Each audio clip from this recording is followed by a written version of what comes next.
Jadi ini nama Yesus ini sebagai apa ya? Nama Yesus Yesus sebagai ini apa? Yesus ini sebagai nama manusia atau gimana? Ya, nama kemanusiaannya. Karena nama Yesus itu dari kata Ibrani Yehoshua yang berasal dari dua akar kata Ibrani yaitu Yehovah Yasha. Yasha itu artinya Aku akan memberkati orang-orang yang memberkati engkau, dan mengutuk orang-orang yang mengutuk engkau. Dan olehmu semua kaum di muka bumi akan mendapat berkat. Buat kita semua. Mas Elia, ini bukan nama asli gue orang Kristen. Gue cuma pakai nama ini buat ngelipir-ngelipir ke para apologet Muslim dan orang-orang Muslim ada di kolom komentar. Jadi gini, kemarin banget tuh ada orang Muslim bilang, berpolemikus lah, gue nggak bilang mereka apologet tapi polemikus. Dia nanya sama gue, kenapa orang Kristen mempermasalahkan Nabi Muhammad yang menikah dengan Siti Aisyah bla bla bla bla, sedangkan Bunda Maria sama Yusuf aja menikah ketika Bunda Maria umurnya masih 3 tahun. Terus gue jawab, itu lucu banget gak sih? Asli dah. Gue tuh pengen tahun sih. logikanya aja, anak 3 tahun mana di zaman dulu? Zaman dulu ya, kalau zaman sekarang mungkin ada, itu pun kejadiannya gila 1:1 juta. Itu pun juga bukan anaknya, tapi kembarannya yang di dalam perutnya. Ya kali Bunda Maria ngandung, ya you know lah what I mean kan. Terus karena mereka nggak punya argumen, mereka nanya lagi ke gua. Tapi yang ini gue emang agak tersentak sih. Gue agak yang karena bukan karena Alkitabnya salah, tapi karena guanya yang geblek gitu. Dan buat teman-teman Muslim, sorry ya, nama gue Zakaria Yusuf memang sengaja gue bikin, jadi lo jangan pada kecewa. Nah, jadi gini, balik lagi tentang jam penyaliban Kristus. Kan ada di Matius dibilang jamnya beda, di Markus beda, Lukas beda, Yohanes beda. Sebenarnya gue inget nih perbedaannya karena penggunaan waktu ya. Cuman gue nggak tahu cara ngejelasinnya ke mereka gitu. Takutnya gue salah ngejelasin gitu. Bahkan si yang punya live channel ini bilang si Pak Pendeta Esra Suruh pun sempat mampir gitu. Kan gue jadi kayak malu sendiri kan, jangan sampai gue malu-maluin Kristen nih dalam tanda kutip ya kan. Akhirnya oke lah, gue catat dulu lah, mungkin gue yang nggak tahu ya, bukan Alkitab gue yang salah. Coba Mas Elia bisa jelasin nggak waktu pembagian yang ditulis sama Markus, Matius, Lukas dan Yohanes itu kenapa bisa beda-beda?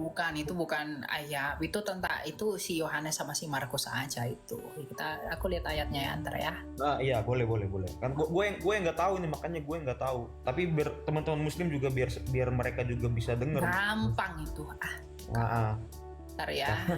Kita baca di Markus 15. Ya, mereka biasanya menganggap ini senjata mematikan, ternyata ini adalah betul sekali.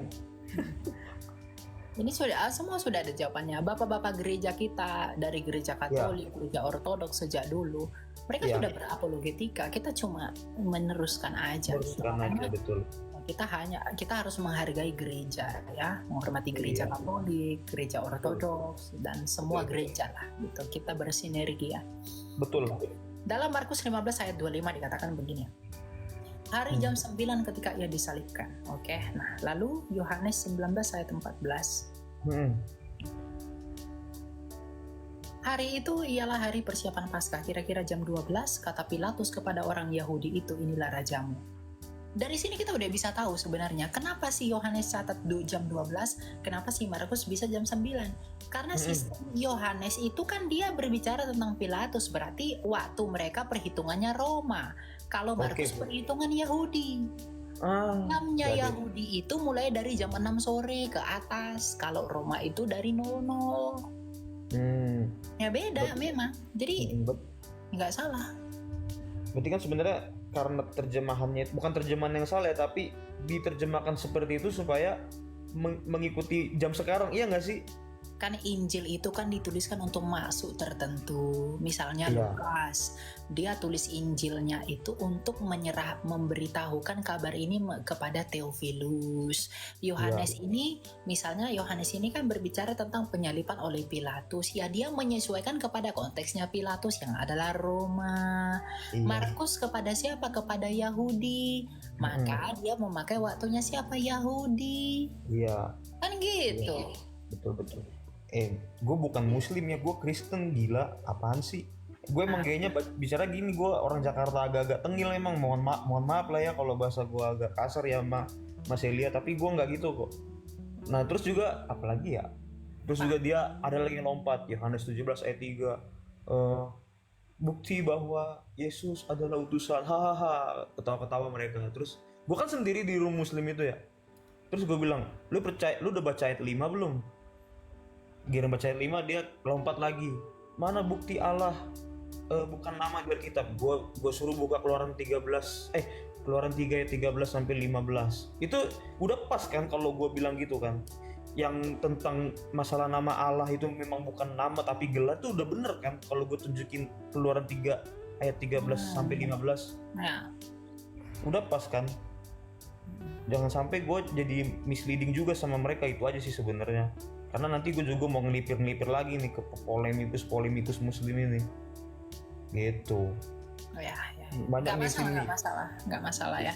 Karena perhitungan jam Yahudi itu mulai dari matahari terbit jam 6 ya. Iya. Iya, Gitu. gue sih cuma menanya itu sih sebenarnya yang satu. Malamnya dari petang ke atas gitu. Makanya Iya. Tuhan Yesus tuh kan, misalnya penyaliban Yesus, kok 3 hari 3 malam, padahal kan cuma Jumat, Minggu bangkitnya itu cuma 2 hari, kok 3 hari? Karena Kamis mulai dari petangnya ke malamnya 1 hari, Jumat petang ke malam 1 hari, Sabtu Iya. ke Minggu 1 hari, 3 hari, kan gitu perhitungannya. Iya, itu yang harus gue pelajari karena guanya nggak tahu, karena kan gue pikir penggunaan jam sekarang itu sama zaman dulu. Enggak Ternyata beda. totally beda kan. Beda. Iya sih. Ya. Ya, wait, teman-teman, gue bukan muslim, sumpah sekali lagi itu serah lu mau percaya apa enggak dah. Dan paling itu aja sih gue mau gue kasih tahu dan gue tanya Nggak sama apa-apa dia. lah. Capek Makasih ya, Tuhan Yesus memberkati. Salam Tritunggal yang Maha Agung. Shalom. Ya, shalom. Repot kali. Biarlah, kalau dia pakai gue kan nggak apa. Mungkin dia udah lama di Jakarta. Aku baru berapa tahun di Jakarta ya. Aku kalau ngomong gue itu nggak cocok. Aku ngomong gue. Tapi nggak apa-apa ya. Orang preferensinya beda-beda. Gitu. Aku lebih cocok ngomong kau, aku. Gitu. Gue juga nggak apa-apa lah. Itu jangan dihujat ya, nggak boleh. Orang Kristen tuh jangan ngehujat, nanti kau sama kayak orang yang kawin cerai. Apain kau hujat-hujat orang? Nggak boleh kayak gitu. Sabar. Disinilah kamu diuji, biar kamu dimurnikan. Gimana mau murni nggak atau nggak? Kalau murni sabar, ya segala sesuatu ada waktunya, kata pengkhotbah. Gitu. Ya. Ya masih terpantau 100 orang di atas ini ya saudara ya. Sabarlah kalian ya. Silakan, siapa ini yang naik ini? Halo, shalom. AA. Halo. AA. Udahlah, nggak ada kok AA. Sombong kali kok AA. Mentang-mentang udah sukses kau. Silakan Abraxas. Thank you. Malam Kak. Ya malam, silakan. Saya mau tanya, Kak Elia kuliah di mana ya? Terus belajarnya bisa sampai setahu sedalam ini tuh dari mana? Terima kasih.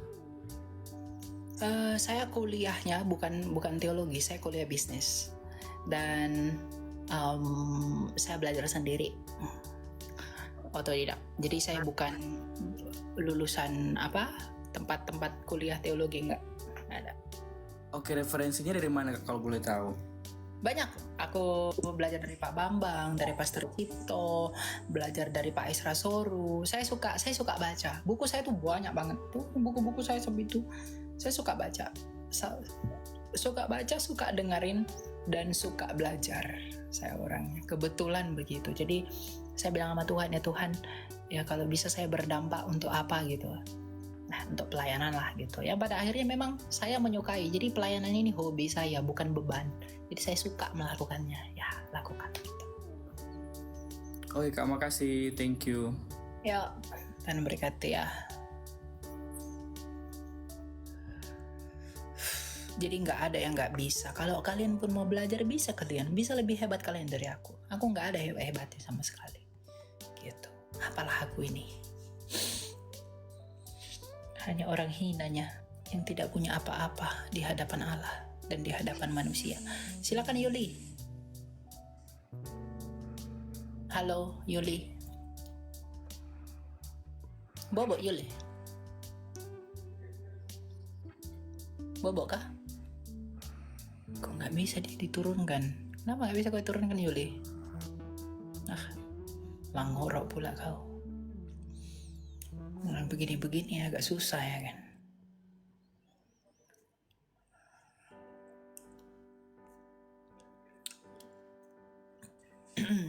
Cila, jure. Nggak tidur, bentar lagi aku tidur lah. Ini masih jam 11. Saya jarang live, maaf ya teman-teman ya, karena saya pelayanannya offline sekarang lebih padat. Besok saya harus ke itu, hari apa, aduh, puji Tuhan ya. Tapi agak capek memang, tapi gak apa-apa lah.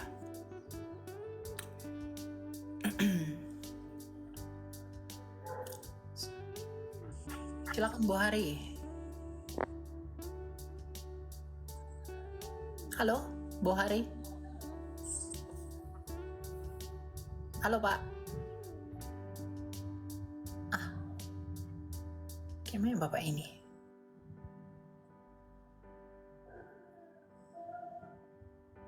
Silakan, gimana caranya? Halo, halo. Ya, silakan Pak. Ya Kak, mau nanya. Jadi dulu saya kan sekolah minggu ya, untuk mengenai Trinitas itu, Tritunggal. Jadi guru sekolah minggu saya itu menganalogikannya seperti ini. Kalau kita beranggapan lah ya, kan Tuhan itu kan Esa ya kan. Esa itu kan artinya bukan yang satu gitu kan. Esa Ehad itu bukan satu tunggal, bukan Iya, Yahid. bukan satu tunggal, tapi Esa itu kayak sebuah kesatuan gitu lah. Ya. Nah, jadi guru sekolah minggu saya itu menjelaskan bahwa kalau kita andaikan nih Allah itu seperti seekor gajah lah. Ini pengandaian ya. Ini pengandaian guru sekolah minggu saya. Anggaplah Allah itu seperti seekor gajah yang besar. Nah, tapi kita ini sebagai manusia yang kecil ini seperti orang buta yang kita ada di mengelilingi gajah itu. Jadi ketika kita memegang gajah itu, ada yang megang belalainya. Terus kita beranggapan bahwa oh ternyata Allah itu bentuknya panjang gitu. Terus ada yang megang gadingnya. Oh Allah itu bentuknya keras gitu. Apakah analogi seperti itu cukup untuk menjelaskan tentang Tritunggal gitu? Bisa sebagai pengantar, tapi belum kesimpulan. Karena kesimpulannya di titahnya Kristus dalam Matius 8 ayat 19. Gitu. Jadi bisa pengantar untuk dibuat kepada kita untuk pengandaian kita bahwa gajah yang satu itu dalam berbagai bentuk atau dengan bagian-bagiannya, ya bisa dipahami begitu juga bisa. Tapi untuk lebih spesifiknya itu tidak bisa digunakan gitu. Karena kalau analogi itu kan sebenarnya menggambarkan sebagian dari apa yang dianalogikan. Kadangkala orang kalau gajah, berarti Tuhan itu punya bentuk-bentuk begini-begini. Nah, itu bakal susah nanti diladen yang begitu. Manusia itu udah paling pas analoginya. Memahami Allah dari banyak sudut pandang, tapi tetap hanya kepada satu Allah sebagai acuan yang benar. Gitu. Iya, dan saya juga ada pernah dengar dari teman gitu. Temen ngasih contoh kayak Tritunggal itu sebagai sebuah lilin gitu. Kan lilin itu kan ada bentuk, ada cahaya, dan ada rasa panas gitu kan. Itu salah. Itu bukan itu modalisme, itu paham modalisme itu. Oh, oke. Oke, Kak. Thank you. Ya, nggak perlu jauh-jauh memahami Tritunggal. Lihat dirimu sendiri. Kamu adalah Tritunggal, tapi bukan Allah Tritunggal. Gitu. Kebagaimanaan kamu yang esa. Saya ini satu, tapi saya ini terdiri dari tubuh, firman, dan roh. Allah pun begitu. Hidup. Saya hidup karena saya punya roh.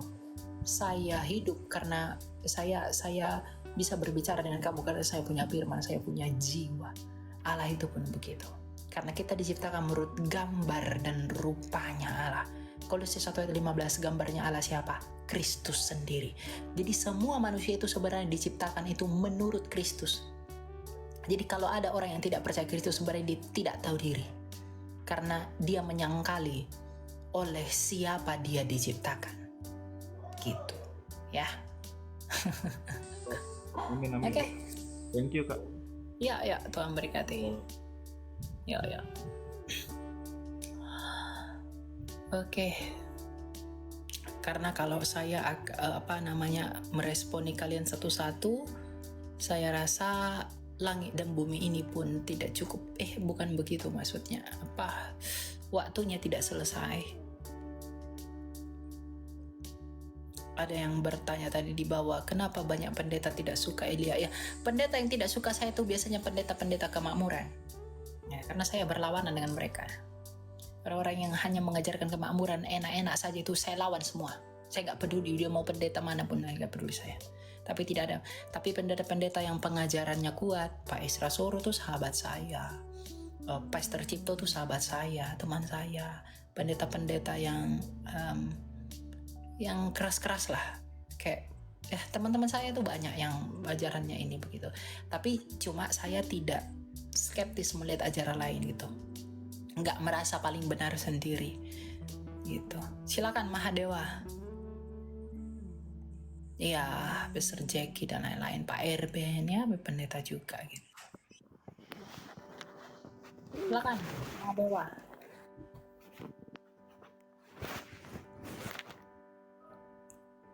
Halo Madewa.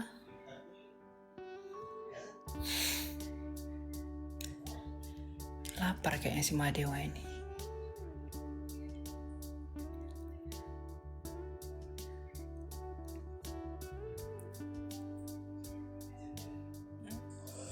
Silakan Veronica.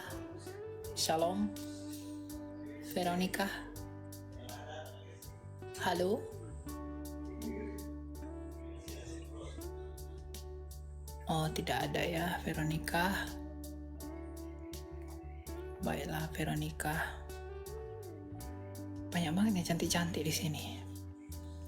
Naik.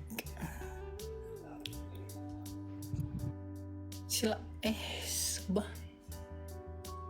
Yang request tuh siap-siap ya, harus ready to speak. Silakan Jonando. Ya. Silakan Jonando dulu deh, sebelum Billy Lolong. Silakan. Halo, selamat malam. Ya, malam. Silakan Pak. Ya. Silakan. Apa mau tanya Pak? Saya mau nanya, kan kalau soal percaya saya percaya, tapi kalau soal keilmuan agama ini saya masih buta lah. Ya. Halo? Jadi ini nama Yesus ini sebagai apa ya? Nama Yesus ini sebagai apa? Yesus ini sebagai nama manusia atau gimana? Ya, nama kemanusiaannya. Karena nama Yesus itu dari kata Ibrani Yehoshua yang berasal dari dua akar kata Ibrani, yaitu Yehovah, Yasha. Yasha itu artinya menyelamatkan atau keselamatan. Sama seperti nama Yesaya itu dari kata Ibrani Yasha. Ya, jadi Yeshua atau Yehoshua itu artinya adalah Yehovah Yasha, yang artinya Allah keselamatan atau Tuhan keselamatan. Gitu. Itu nama kemanusiaan atau nama inkarnasi firman. Inkarnasi itu kan artinya di dalam daging.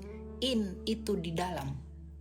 Karnasi itu dari kata karni. Karni itu daging. Karnivora itu pemakan daging. Jadi inkarni itu di dalam daging. Jadi nama Yesus atau Yehosua atau Yesu itu berasal dari, itu adalah nama inkarnasinya firman.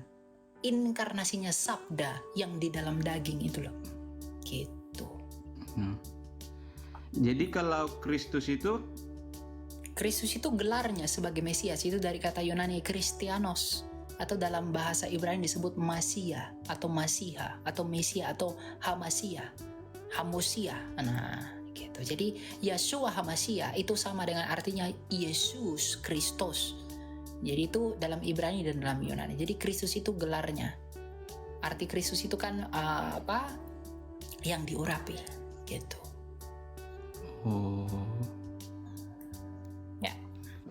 Lagi Pak? Oke, itu aja mungkin pertanyaan untuk malam ini Kak. Makasih Oke, telah ya. menjawab. Mungkin lain waktu Oke tunggu Pak. diperdalam dulu. Ya, Tuhan berkati ya. Oke, terima kasih. Yuk, shalom. Salam.